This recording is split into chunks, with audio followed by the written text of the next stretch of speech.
So makikita mo nga yan dyan sa video, mayroon po din dyan bibikat. Yang karton na yan po, no, ayan po ang kanila pong higaan. Higaan po nila bibikat at saka ni Doggy.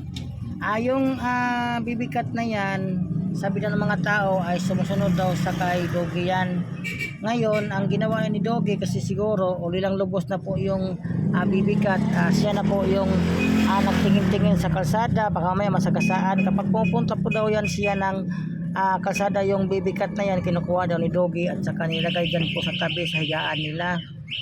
So kagabi nga po nga ay nakita ko nga sila dyan kagabi, may nagpapakain din po ng sa kanila yung isang babae.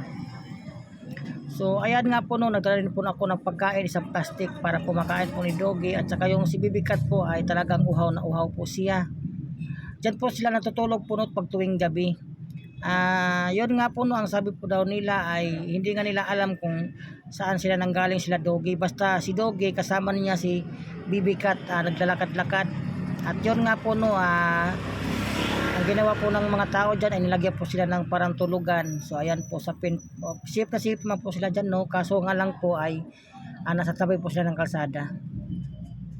Yung bibikat na yan po, ay binabantayan po yan ni Doggy.